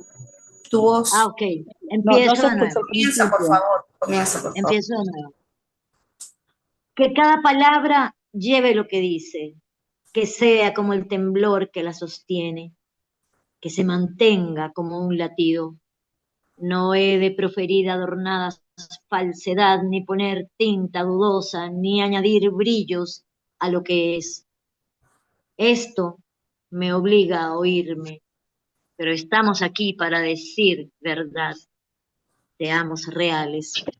Quiero exactitudes aterradoras. Tiemblo cuando creo que me falsifico.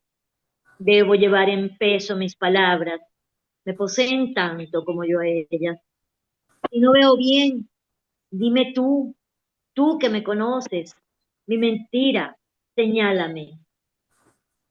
Perdón, si no veo bien, dime tú que me conoces. Mi mentira, señálame la impostura. Restrégame la estafa. Te lo agradeceré en serio. Enloquezco por corresponderme. Sé mi ojo, espérame en la noche y divísame, escrútame, sacúdeme. Bien, y aquí también, déjalo arriba.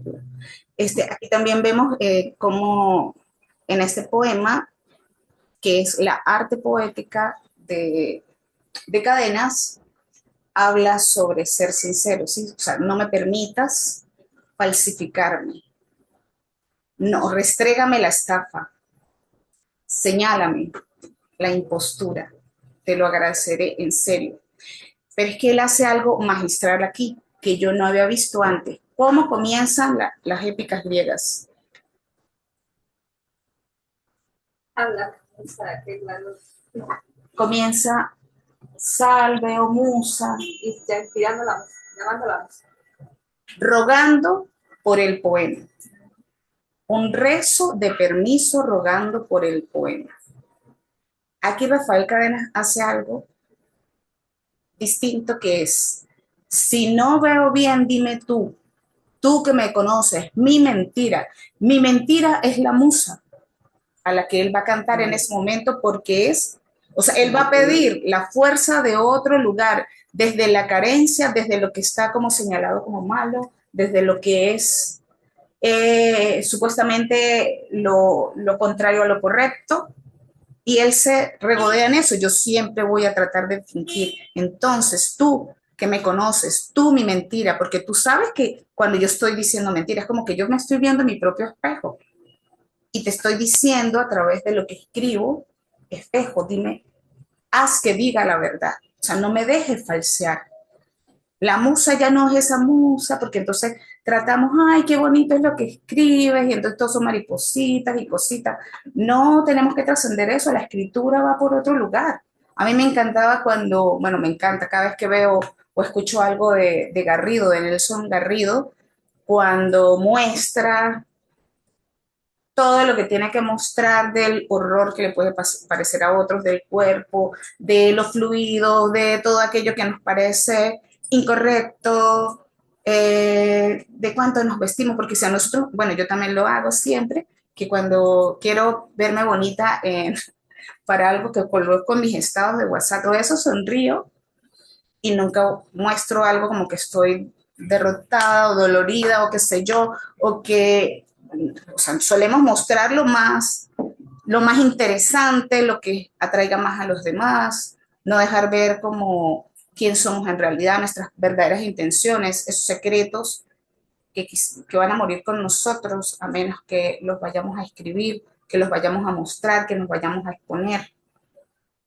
Entonces, esta arte poética nos está hablando desde otro lugar, no desde, vamos a hacerlo bonito y sublime para que nos, así como poesía de costureros, vamos por otro lugar.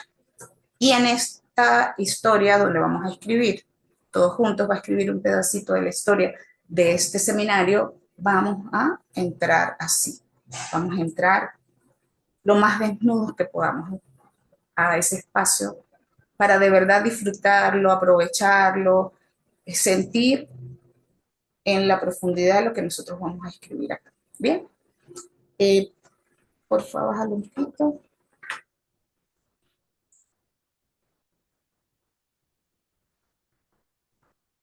Aquí tenemos las definiciones de microrrelatos, aunque como les digo, o sea, el género que yo propongo no es microrrelatos, ¿sí?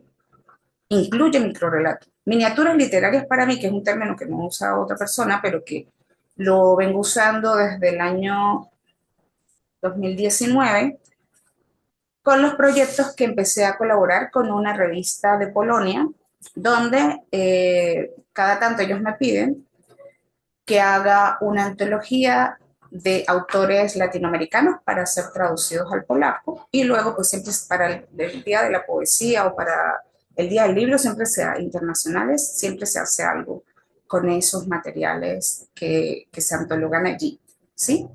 Entonces se llaman miniaturas literarias, que incluyen microrelatos, minificción, minicuentos, microcuentos, ¿cómo se llamen? ¿Sí?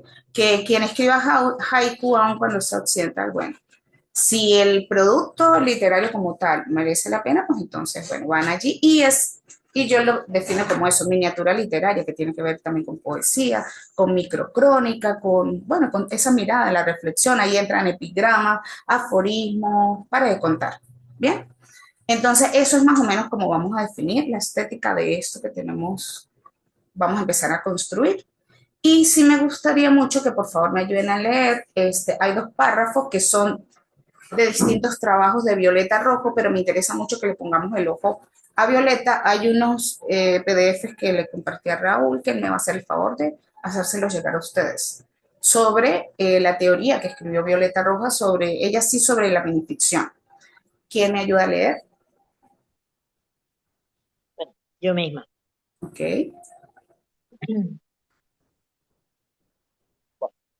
Hay muchísimas definiciones de la minificción que suelen incluir en sus características brevedad, ironía, parodia, intertextualidad.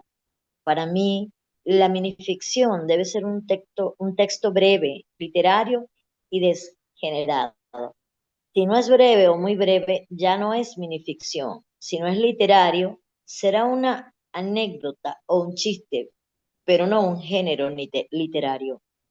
Y tiene que ser desgenerado o proteico, o sea, una narración que puede adoptar formas diversas. Creo que esa es una de las características más importantes, que no hay certidumbre sobre el género literario al que pertenece. Puede parecer un ejemplo de muchos géneros literarios. Siempre tiende a lo narrativo, pero no es necesariamente un cuento pequeñito, aunque puede serlo. Que consideremos minificción tanto una definición de diccionario de Cabrera Infante, un fragmento de Liendo o un aviso clasificado de Hemingway, ya te indica que no es un género literario cuyas piezas puedan adscribirse fácilmente. En suma, no, no creo que sea ya lo que tengo criterios flexibles sobre el género, sino que es imposible que se puedan tener criterios inflexibles en minificción, porque la minificción es así, difícil y sorpresiva. Por cierto, creo que no sé si se pueden tener criterios inflexibles en literatura o incluso en arte, o posiblemente sobre nada en la vida. Muy bien, muchas gracias. Por favor, otra persona que lea el siguiente párrafo, que es de otro de sus textos. ¿Puedo hacerlo yo? Sí. Sí, vale. Los géneros, aquí, ya va. Este texto, ¿no? Los géneros. Vale. Sí. Y los géneros. Disculpa, tienes que volver a comenzar porque no se, o sea, se entrecortaba. Perdona.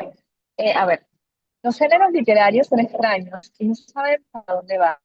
La minificción ha existido desde los comienzos de la literatura, pero tenía otros nombres: misceláneas, Pleistoceno o Coan. Las formas simples típicas del medioevo, las estampas decimonónicas. A partir del siglo XX, las vanguardias y el modernismo desarrollan mucha literatura. Y ya a mediados del siglo XX, todavía no se llama minificción, sino varia invención o cuentos, como los denominan Borges y Bioy Casares cuando compilan cuentos breves y extraordinarios, la primera antología de un género que no se reconoce como tal. En 1959, cuando Monterroso publica El famoso dinosaurio, todavía no lo llama así. Creo que la minificción como tal es un invento de los críticos literarios que tomamos una forma literaria y le dimos caracterización. Perdón. Luego ha tenido épocas de auge. Ahora hay varias revistas literarias, editoriales, encuentros, congresos, foros y foros dedicados al tema. Perdón que estoy nueva con estos lentes y veo...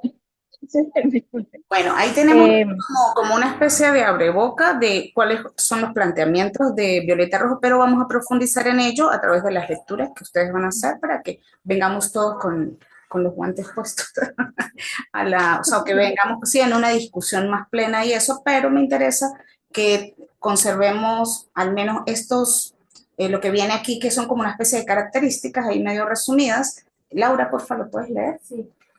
Las principales características de un microrrelato son la brevedad, relacionada más con el tiempo de la anécdota narrada que con la extensión misma del relato, pues los hay que abarcan más de una página. Sin embargo, en general tienden a una escritura condensada, minimalista. Y esto es que todos los autores, o críticos, perdón, los críticos y los teóricos sobre este género hablan cosas muy distintas de la extensión. Algunos que sean menos de 200 palabras, que sean tantos caracteres, no sé qué. Eso pues es algo en lo que no se han puesto de acuerdo afortunadamente, porque nada sería más cansón o harto que a uno le digan, bueno, tienes 8 palabras para definir tal cosa. Hay una experiencia que luego se popularizó, pero yo la conocí originalmente ya en el año 2010 en Chile, en Santiago de Chile, en el metro, tanto en las estaciones como en los vehículos, en los buses o en los trenes, venían unos textos muy cortitos por un concurso que se hace todos los años, que es el concurso Santiago en 100 palabras. Entonces hay varias categorías del concurso, por edades, por género, por lo que sea, y los ganadores se colocan en esos espacios públicos que uno está como de pasada y, o sea, la oportunidad de leer eso, pum, y me lo llevo conmigo como me lo llevo puesto, ¿sí? Entonces eso me parece maravilloso. Se ha hecho en muchas otras partes. Hace poco también vi que lo hacen en Medellín, por ejemplo, supongo que en muchos otros lugares, pero bueno, sería interesante que empecemos a echarle una mirada porque hay varios tesoros por ahí. Hay algunas cosas que uno, pues bueno, como todo, ¿no? A uno le gusta una cosa, a otros le gusta más la otra, pero me encanta esa versatilidad que tiene el género y cómo se puede disfrutar en esas pasadas de pasada. Porfa, sí. Ajá, la intertextualidad, entendida. Perdón. Por favor, para que no lean tan rápido. Ok. La intertextualidad, entendida como la referencia a otros textos, lo cual les permite establecer una red de significados presupuestos para ironizar o juzgar con personajes y formas ya instaladas en la cultura. Esto es muy, muy interesante porque es como hacer, a ver, el año pasado desde la Fundación lanzamos un concurso de microrelatos del universo de Peter Pan en las universidades de aquí del Táchira. Y era que o bien fuéramos al universo de Peter Pan, al país del nunca jamás, y nos trajéramos algún elemento de allí, el personaje, la campanita, Peter Pan, al Capitán Garfio, a quien fuese, y lo trajéramos a otro escenario a ver qué pasa. Pero también era válido que en nuestra realidad o en un momento histórico agarraran un personaje de otra cosa y tirarlo allá en el país del nunca jamás, ¿sí? Esas experimentaciones se usan mucho en el microrelato, en las minificciones, porque nos permiten, por ejemplo, ya conocer cómo es el personaje. Entonces no tengo que invertir tiempo explicando qué propiedades tiene Campanita, qué puede hacer, o qué hace esto, o qué hace el otro. Y entonces es como se hacen los fanfics también, que se traen presupuestos que ya están descritos en otros universos y vamos a ver qué ocurre aquí. Entonces esto es muy interesante, esto es muy bueno y es algo muy válido que también nos da como un juego mental. La persona que de repente no lo entiende porque no ha leído eso, pues a lo mejor se interese por leer otra obra para saber qué significa esto en este otro universo. Y si a los que nos dé mucha pereza, pues no importa, igual podemos dejar pasar. Entonces, ese es otro de los elementos bien interesantes que tiene el microrelato. La elipsis, es decir, la omisión de partes significativas de la historia para centrarse en lo crucialmente importante. Este no es un rasgo único del microrelato, pero en este género es llevado a su máxima expresión, pues se omite todo aquello que pueda ser repuesto luego por el lector. Bien, para los que no saben qué es una elipsis, me imagino que la mayoría lo sabe, pero por si acaso, por ejemplo, yo tengo 2 gatos, Sócrates y Júpiter. Sócrates es de pelito gris oscuro y Júpiter es de pelito como marfil, un poquito más oscuro, como beige. Si yo digo, Sócrates tiene el pelo gris, pero Júpiter beige, ¿dónde está la elipsis? En la ausencia del verbo. En el pelo. ¿Eh? En que no nombraste la palabra pelo por segunda vez. Por la segunda vez, exactamente, porque la oración completa sería Sócrates tiene el pelo gris y Júpiter tiene el pelo beige. Esa omisión que yo hago ya es una elipsis, la más sencilla que se me ocurre en este momento porque amo a mis gatos. Y entonces, resulta que siempre hablamos así. Eso es lo más cotidiano. Nosotros, y ni siquiera lo tenemos que explicar a la otra persona. Yo voy a hacer una elipsis porque tal, no, está con nosotros.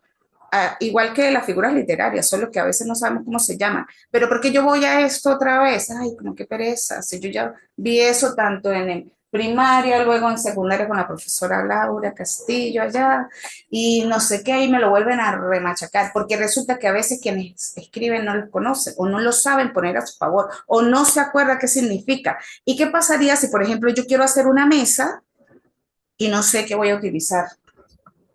O sea, no sé para qué es la madera o cuál debería utilizar para la mesa, si necesito un martillo o un serrucho o goma o clavitos o lo que sea. Si yo no sé qué es lo que necesito y no conozco cómo se llama cada cosa y desconozco por completo cómo se usan, ¿cómo puedo escribir?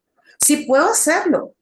Todo el mundo escribe como por imitación, pero sin saber qué es lo que va a potenciar alguna parte de su texto, si lo pone a su favor sabiendo para qué sirve. Esa es toda la intención. Por eso volvemos a esos conceptos tan simples y básicos, porque los necesitamos.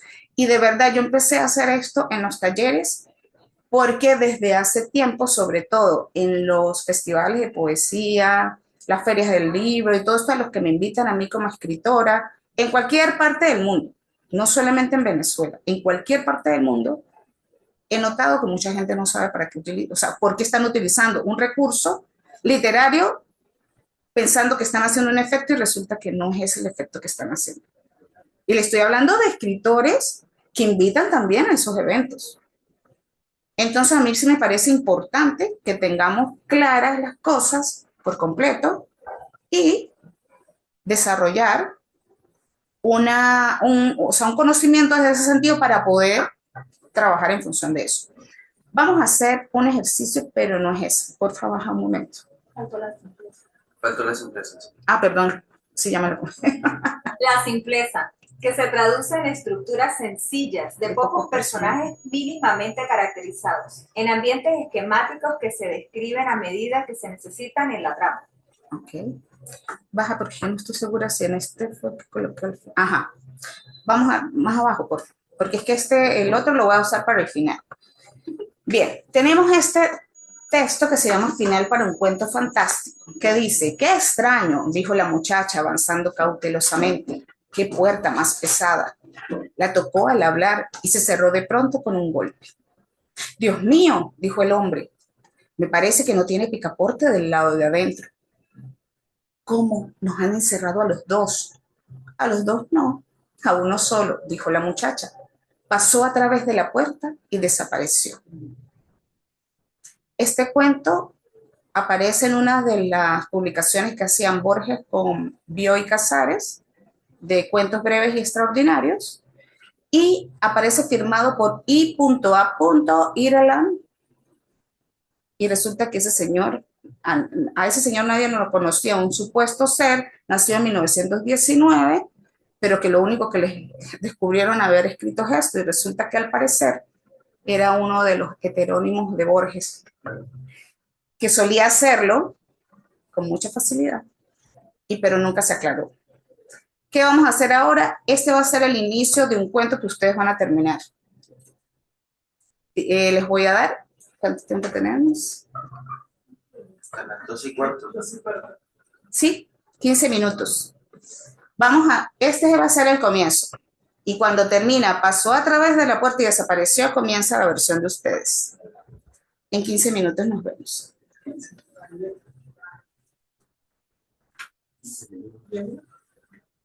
¿10? Bueno, 10 minutos. Yo era más benévola. Hay que entregarse a la mano. Aquí, así que no se pueden escapar. 10 minutos, a las 12:10.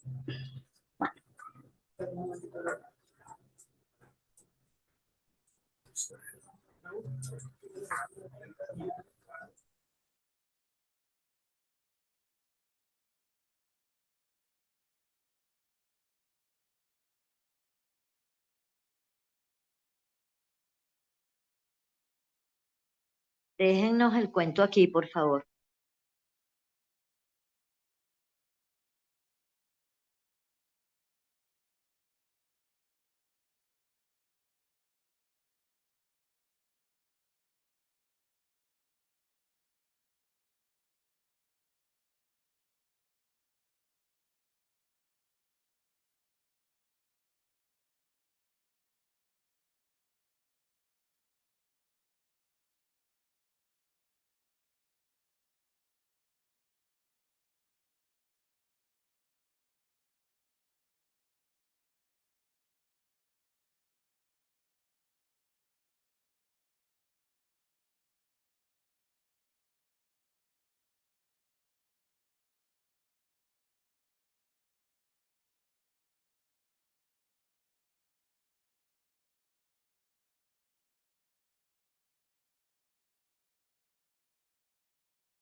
Ok.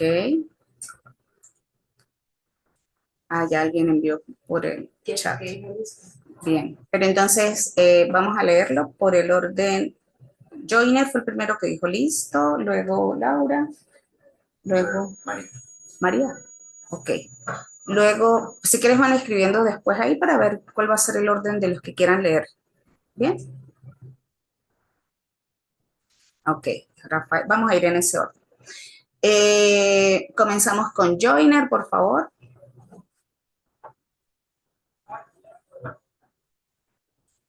Ok, profe, voy. Dice, voy a leer todo el cuento.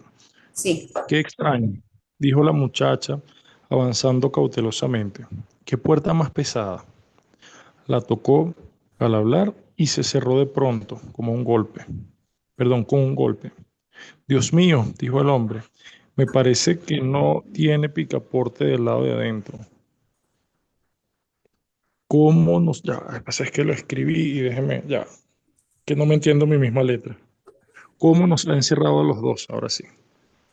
A los dos no, a uno solo, le dijo la muchacha. Pasó a través de la puerta y desapareció. Ahora sí va mi parte. El hombre corrió hacia la puerta, chocó, sangró y cayó al suelo.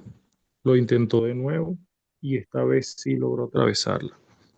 Solo que afuera notó que había dejado su cuerpo dentro. Eso es todo. Muy bien. Está súper interesante al final. Muy, muy bien. Ah, otra cosa, por favor, todos estos textos, o sea, en el programa aparecen las evaluaciones. Todos los textos que se producen en clase y los que se envían como ejercicios hay que presentarlos luego en Word, ¿sí? Yo les paso por el grupo también, les paso el formato como deben presentarlos para la revisión. Y bueno, la idea es que luego hagamos una lectura al final. Puede ser aquí, una en la librería, o sea, hagamos como un ciclo de lecturas de los mejores textos que se hayan producido en el seminario.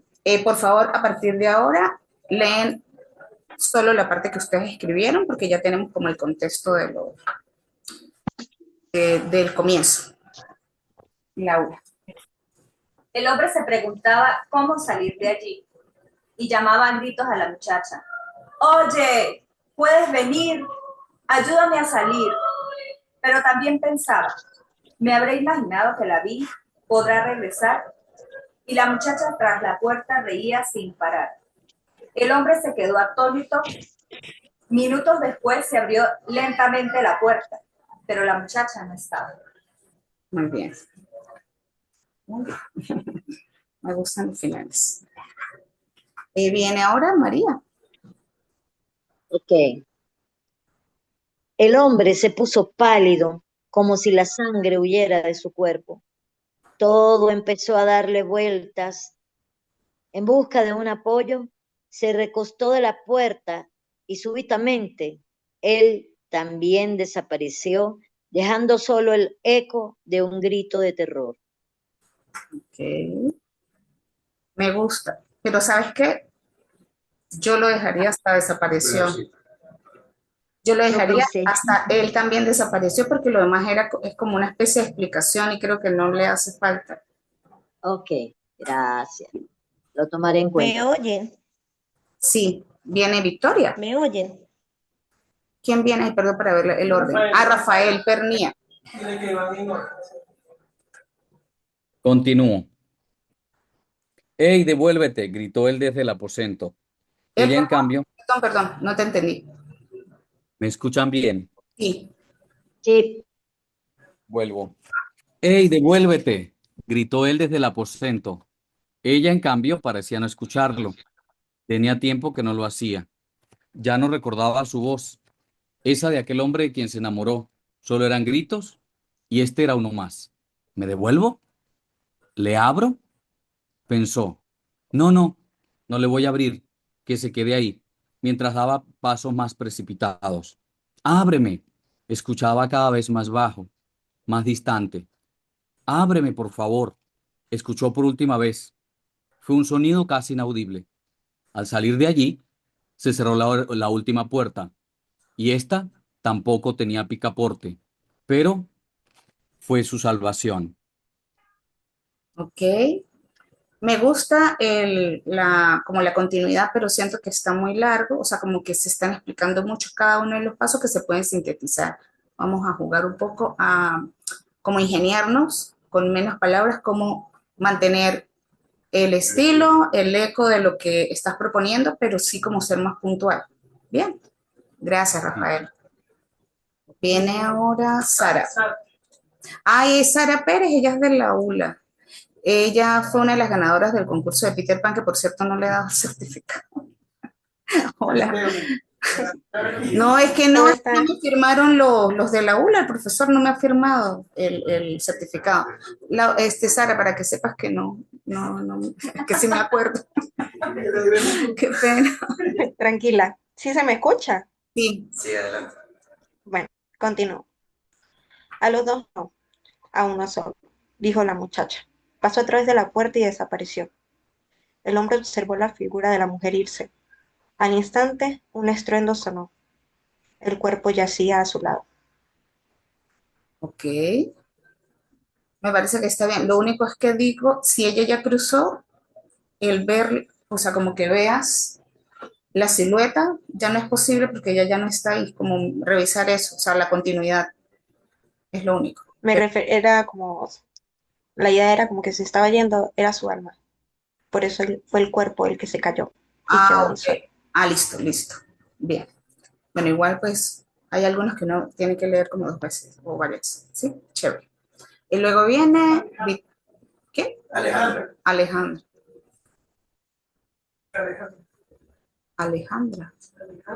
Hola, ¿me escuchan? Sí. Bien, continúo.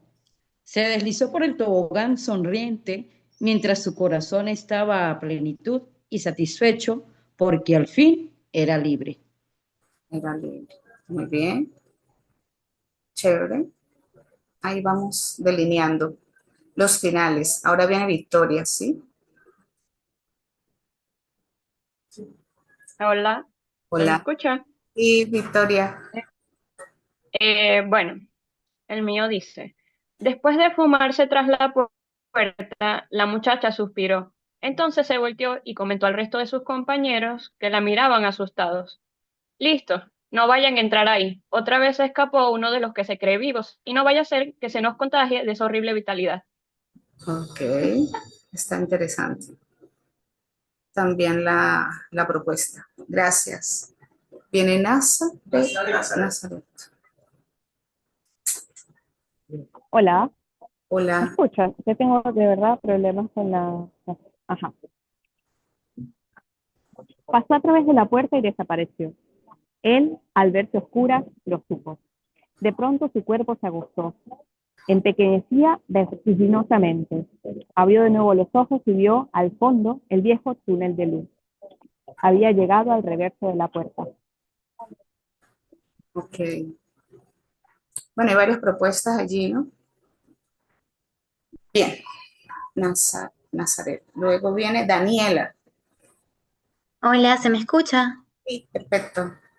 Bien. Entonces el hombre buscó una ventana, pero esta también estaba sellada. Desde ahí intentó pedir ayuda a los transeúntes, pero nadie lo veía ni escuchaba. Frustrado observó con más atención. Qué parecida es esa mujer a mi madre, pensó asombrado.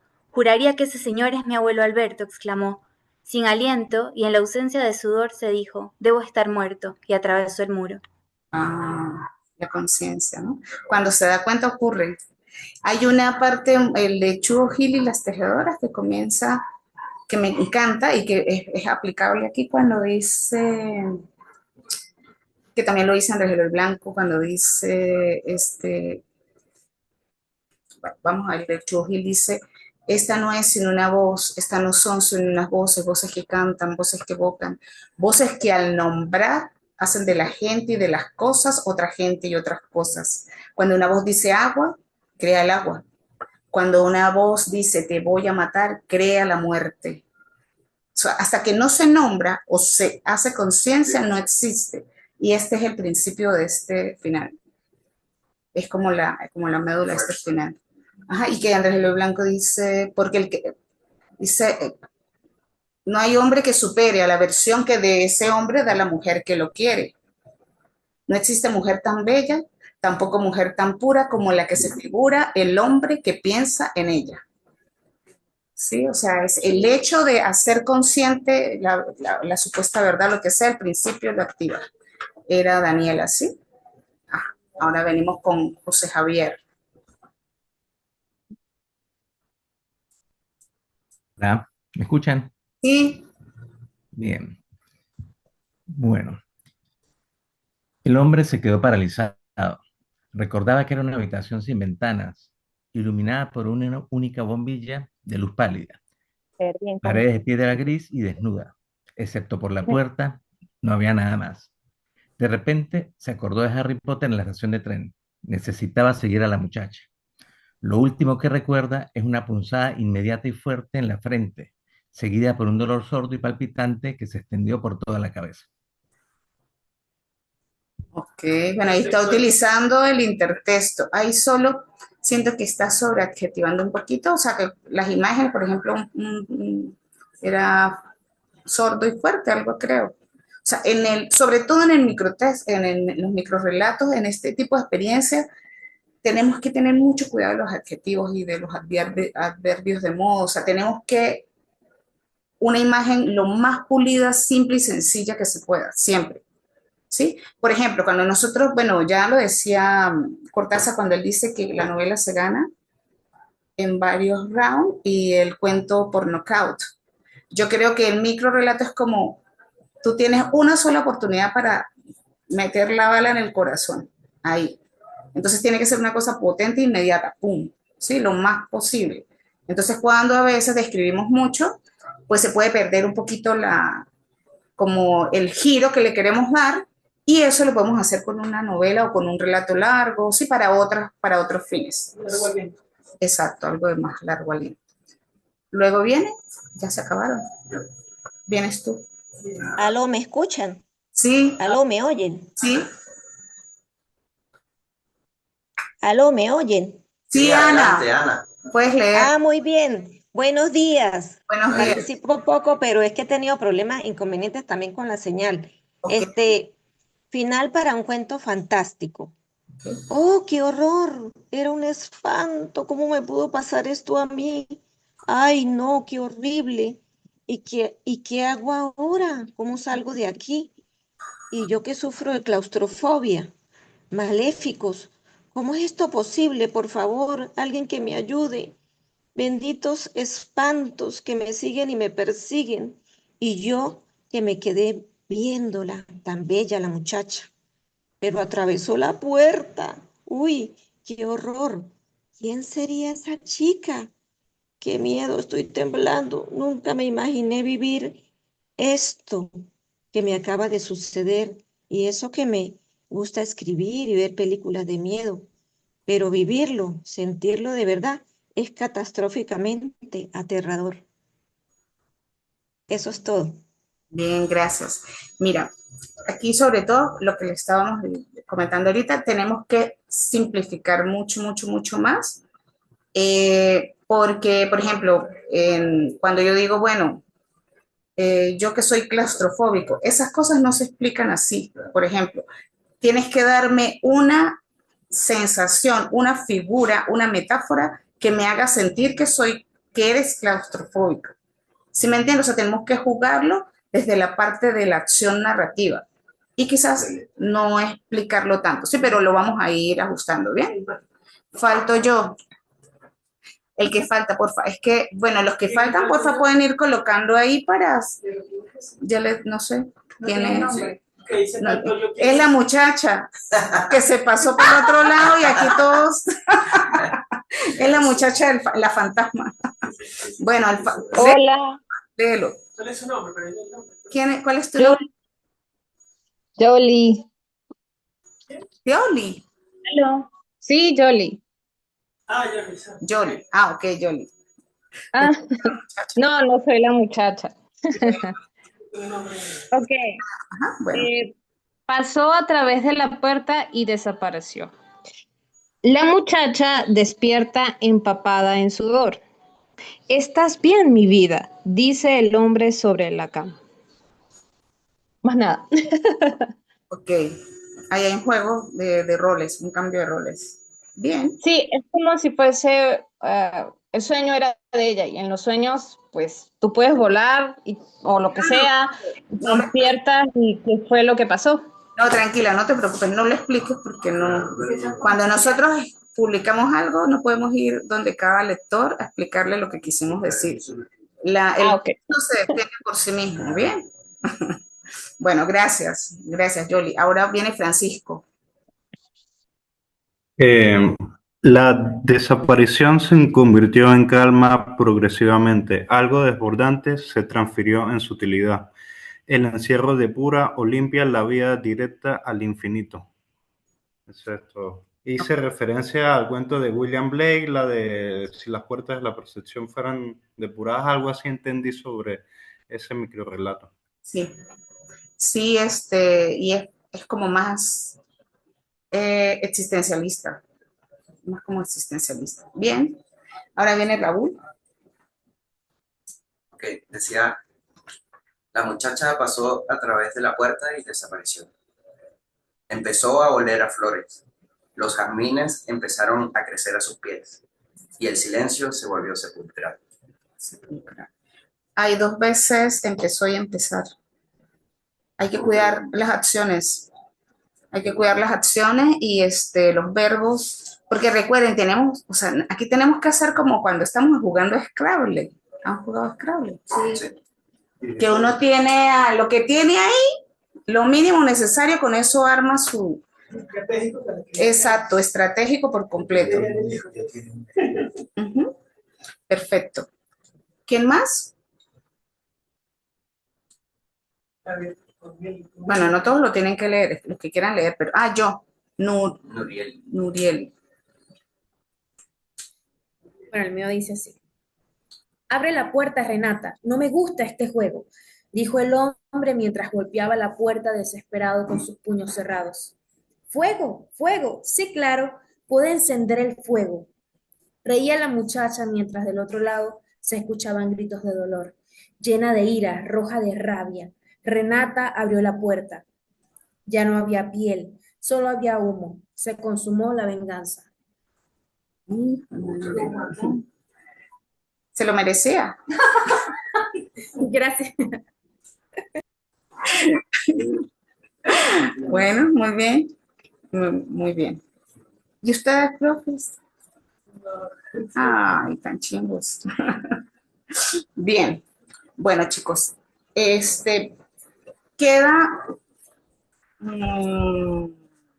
solo vamos a hacer un trabajo, pero eso sí lo voy a enviar para que lo hagan en casa. Porfa, sube. Y es que, para los que no conozcan el cuento de Monterroso que estuvimos comentando al inicio, cuando hablábamos de microrelato, y que bueno, también lo planteé aquí, o sea, es como muy icónico, ¿sí? Tanto por el momento en que se escribió como por todo lo que daba para imaginar este microrelato, donde no está explicando absolutamente nada, sino nos está dejando una imagen detenida como una instantánea y de ahí con furia. Entonces dice, cuando despertó, el dinosaurio todavía estaba allí. Eso lleva un punto al final y se me olvidó. Con esto vamos a hacer, era para la clase, pero prefiero que lo hagan y me lo envíen luego con este que ya hicieron. Tomar ese y como separarlo, o sea, como analizarlo por fragmento.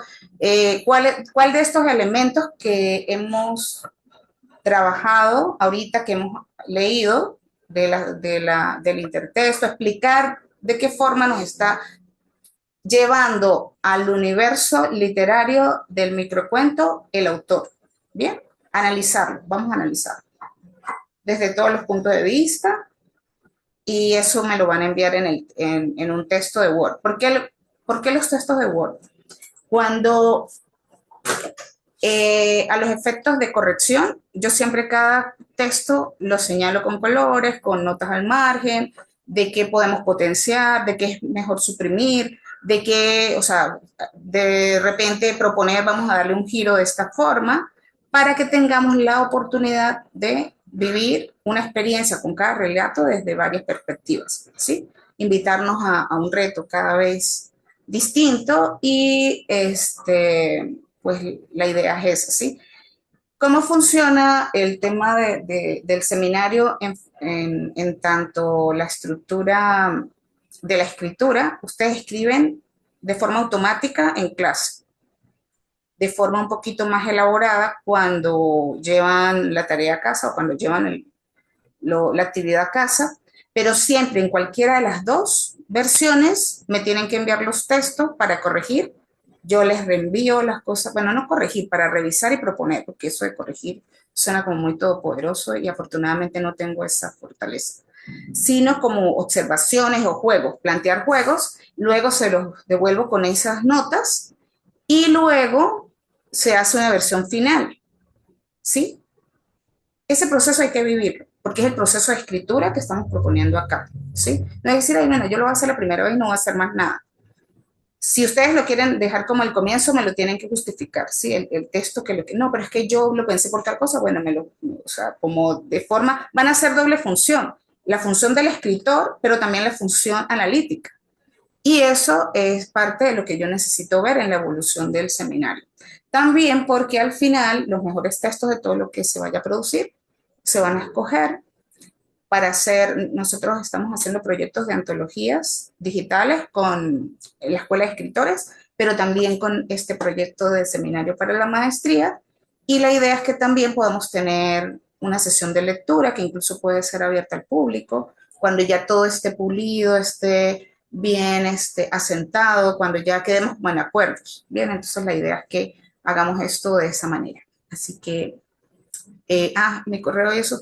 ¿Yo te envío el listado o cómo quieres que abras el grupo de WhatsApp? Yo puedo, pues si quieres lo abres y me agregas, ¿no? Ok. Ok, bueno, tú me dices. Ah, perfecto. Entonces, cuando nos estemos comunicando directo por el grupo, les voy, ahí por ahí también pueden enviarme las cosas y si no al correo, que igual se les comparte por el grupo. Bien. También es algo muy importante, por favor, que vamos a hacer a partir de la próxima clase, es que cuando, hoy por ejemplo yo me tomé la libertad de hacer comentarios sobre cada texto. La intención es que en los próximos encuentros es que todos tengan también el ojo puesto en los textos de los demás para comentar, para sugerir, para preguntar, porque necesitamos eso. O sea, necesitamos crear mentes despiertas en ese sentido, ¿sí? Vamos a estar en este universo literario hasta que termine el seminario o después, los que quieran continuar. Y la idea es que estemos bien, sí, o sea, como que nos estemos afilando las espuelas. Bueno, María quiere intervenir. Ah, María, ajá, di. María. Algunas preguntitas, porque hubo unos momentos que hubo como una interferencia. Ok. Quisiera saber, qué es lo que hay que enviar en Word en sí. ¿Solo lo escrito hoy o algo más? Tenemos que analizar el cuento o puedo hacer mi cuento basado en ese. ¿Y qué tipo de letra? No, son dos actividades. Una, enviar el escrito que acaban de hacer que da continuidad al texto de final para un cuento fantástico. Ajá. ¿Qué acaban de hacer? Si lo quieren mejorar, ajustar, lo que sea, me van a enviar la última versión que ustedes quieran enviar que da continuidad con ese cuento. Eso solamente es escritura.